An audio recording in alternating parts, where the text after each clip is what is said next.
আমি আজকে আমার একটি নিজের লেখা কবিতা আবৃত্তি করছি।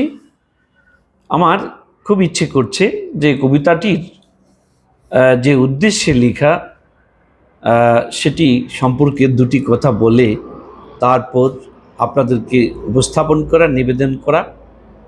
আশা করি আমার মনের এই আকিঞ্চন যে একটু যদি আমি আমার কবিতার উদ্দেশ্যটি সারমর্মটিকে বলে পরে আবৃত্তি করি, আমার ধারণা যে আপনাদের হয়তোবা আমি যা লিখবার চেষ্টা করেছি, যে বার্তাটি দেওয়ার চেষ্টা করেছি, সেটি আপনাদের কাছে ভালো লাগতেও পারে। আর আসলে যারা সত্যিকার অর্থে কবি, তারা তো তাদের কল্পনার মাধ্যমে, তাদের যে জ্ঞানালোক, তার মাধ্যমে তারা কত জায়গায় পরিভ্রমণ করেন।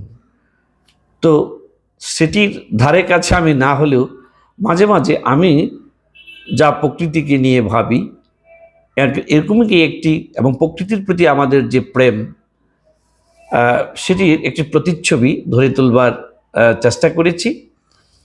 আসলে যে চাঁদ, বিশেষ করে যে পূর্ণিমার চাঁদ, সেখানে আমরা দেখেছি এই যে নিশীথ, অর্থাৎ রাতে যে একটি আমাদের চাঁদের যে একটি পরিস্থিতি থাকে পূর্ণিমার রাতে, সেই যে আধার মানে কালো হলেও রাত্রিটি, পূর্ণিমার দিন কিন্তু এটি অনেকটি একটা ঔজ্জ্বল্যতা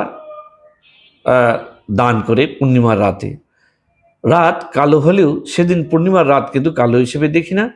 চাঁদেও যেমন একটি আলোর জলকানি থাকে, এবং সেটি আমাদের অবশ্যই উপলব্ধি এবং অনুভূতির মাধ্যমে আমাদের মনে কোথায় যেন একটা আনন্দ রস সঞ্চার হয়।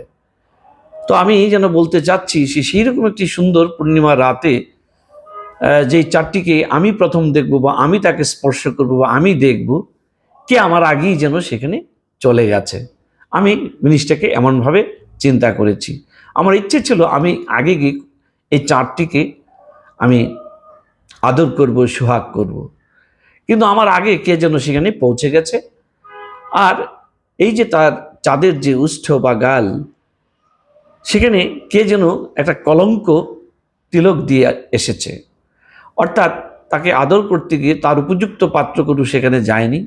আমরা জানি, বলি যে চাঁদেরও কলঙ্ক আছে, একটি কালক যে চুম্বক শক্তি দেখা যায়, কিন্তু আমি আমার কল্পনা দিয়ে বলছি যে কে যেন আমার আগে গিয়ে এই সুন্দর চাঁদটির মধ্যে একটি কলঙ্ক দিয়ে এসেছে, এবং এই যে সে গেছে কলঙ্ক দিয়ে, সে এটি যেন চিরকালের জন্য এই অপবাদের ফাঁদে ফেলেছে তাকে। আজকাল সবাই বলে যে চাঁদেরও কলঙ্ক আছে, কিন্তু আমি জানি না আজকের এই পূর্ণিমার রাতে আমার কেন জানি এত সুন্দর এই যে চাঁদ, তার জন্য মনের মধ্যে একটি আনন্দ লহরী উঠছে। আমি যেন আজকে উতলিয়ে যাচ্ছি, আমি যেন উথলি, আজকে কোনোভাবে নিজেকে ধরে রাখতে পারছি না।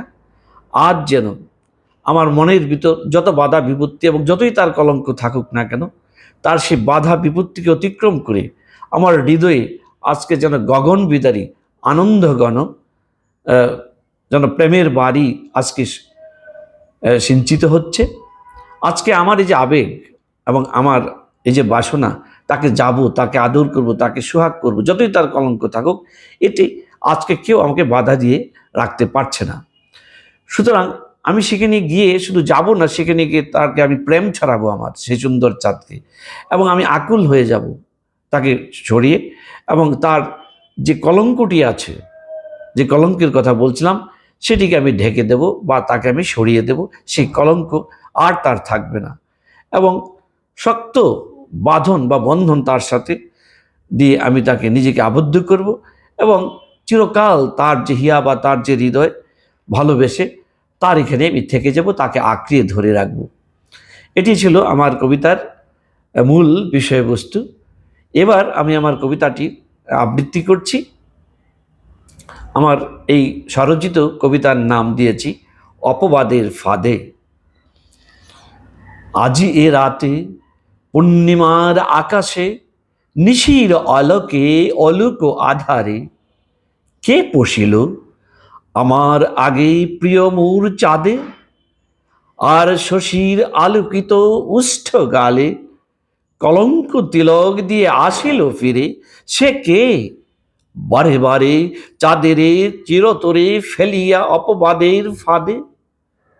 তবু জানি নে কেন আজি তিলোত্তমা সেই শশীকরের লাগি মোর মন লহরী তুলি উঠিয়াছে উথলি। আজ ভাঙিয়া পাষাণ বাঁধন হৃদে জাগিয়াছে গগন বিদারী আনন্দ গণ যত বাড়ি। বাসনা আবেগ আজি রুধিতে যে নারী। আমি ছড়াইব প্রেমধারা, আমি হয়ে আকুল পাগল পারা, আমি তুলিয়া দিব চাঁদের কলঙ্ক সারা। শক্ত বাঁধনে পূর্ণিমার চাঁদের বেরিয়া চিরকাল রব তাহার হিয়ায়, ভালোবাসিয়া পরাণে তাহার আক্রিয়া। ধন্যবাদ।